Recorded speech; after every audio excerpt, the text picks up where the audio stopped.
Pertempuran Surabaya merupakan pertempuran sejarah perang antara pasukan pejuang Indonesia dengan pasukan Britania Raya. Puncaknya terjadi pada tanggal 10 November 1945.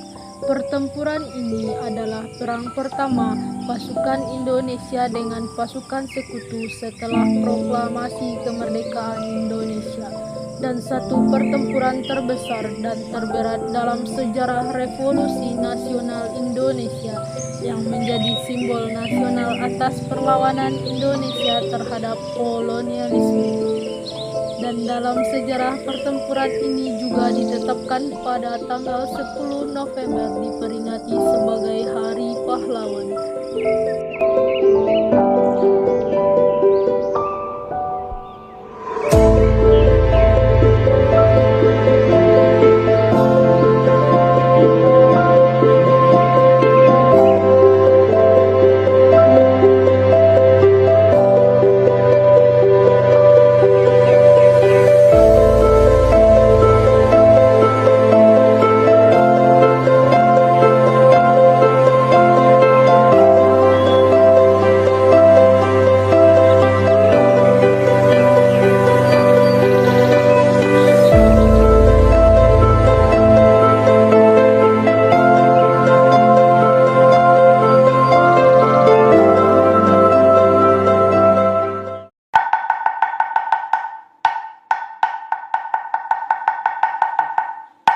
Ayo, ayo, ayo kumpul, dengarkan Bung Karno berpidato, ayo sini.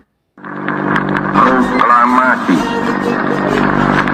Kami, bangsa Indonesia, dengan ini menyatakan kemerdekaan Indonesia. Hal-hal yang mengenai pemindahan kekuasaan dan lain-lain diselenggarakan dengan cara saksama dan dalam tempo yang sesingkat-singkatnya.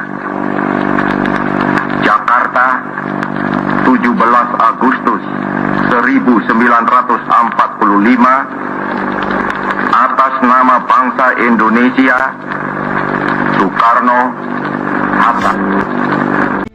Kita merdeka!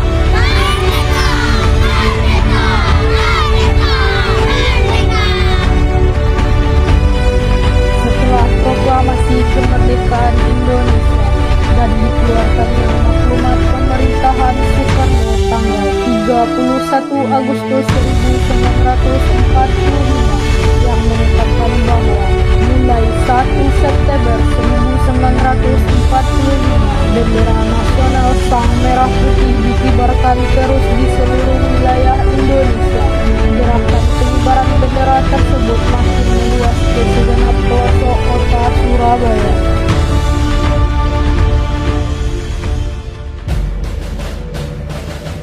Sekelompok orang Belanda di bawah pimpinan Mr. Volkmann pada malam hari tanggal 19 September 1945, tepatnya pukul 9 malam, mengibarkan bendera Belanda merah, putih, biru tanpa persetujuan pemerintah Indonesia daerah Surabaya, sisi sebelah utara di tiang pada tingkat teratas Hotel Yamato. Keesokan harinya, para pemuda Surabaya melihatnya dan menjadi marah karena mereka menganggap Belanda telah menghina kedaulatan Indonesia dan melecehkan gerakan pengibaran bendera merah yang sedang berlangsung di Surabaya.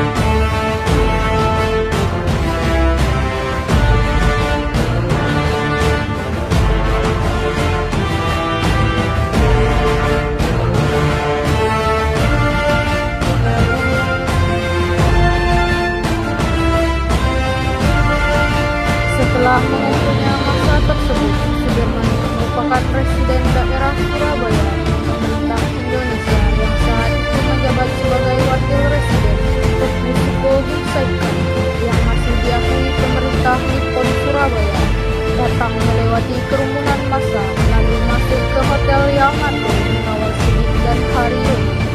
Sebagai perwakilan Republik Indonesia, dia berunding dengan Volkmann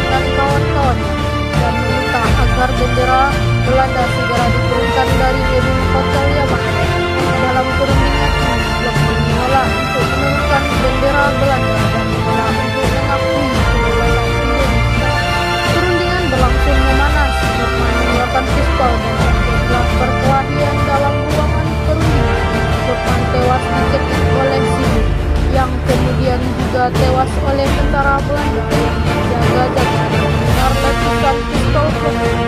Sementara Sudirman dan Haryono melarikan diri ke luar hotel Yamato.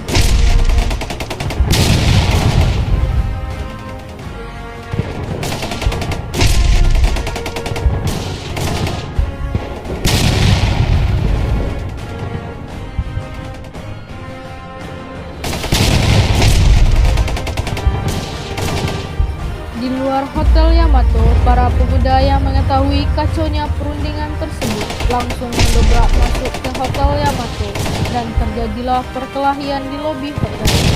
Sebagian pemuda berebut naik ke atas hotel untuk menurunkan bendera Belanda. Haryono yang semula bersama Sudirman kembali ke dalam hotel dan terlibat dalam pemanjatan tiang bendera dan bersama Kusno Wibowo berhasil menurunkan bendera Belanda, merobek bagian birunya dan menggerek ke puncak yang kembali menjadi bendera merah putih. Peristiwa ini disambut oleh massa di bawah hotel dengan teriakan Merdeka.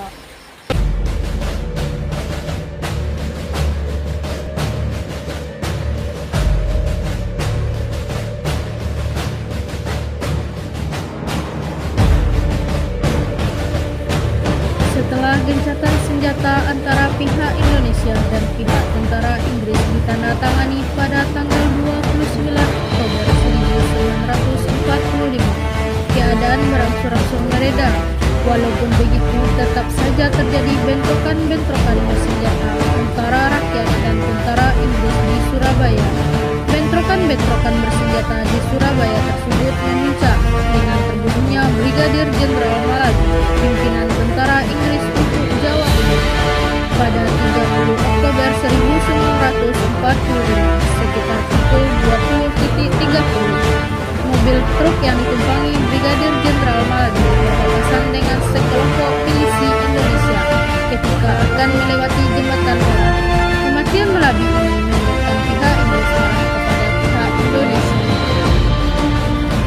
Setelah terbunuhnya Brigadir Jenderal Malabi, penggantinya Mayor Jenderal Robert Marcel mengeluarkan ultimatum yang menyebutkan bahwa semua pimpinan dan orang Indonesia yang bersenjata harus melapor dan meletakkan senjatanya di tempat yang telah ditentukan dan menyerahkan diri dengan mengangkat tangan di atas.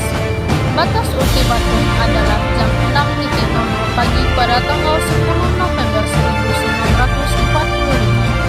Ultimatum tersebut kemudian dianggap sebagai penghinaan bagi para pejuang dan rakyat yang telah membentuk banyak badan-badan perjuangan atau milisi. Ultimatum tersebut ditolak oleh pihak Indonesia dengan alasan bahwa Republik Indonesia waktu itu sudah berdiri dan TKR, Tentara Keamanan Rakyat, telah dibentuk sebagai pasukan negara.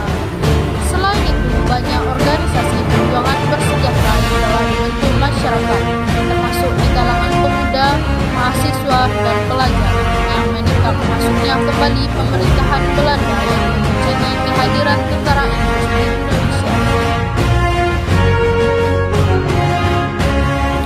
Pada 10 November pagi, tentara Inggris mulai melancarkan serangan pasukan sekutu, mendapatkan perlawanan dari pasukan dan milisi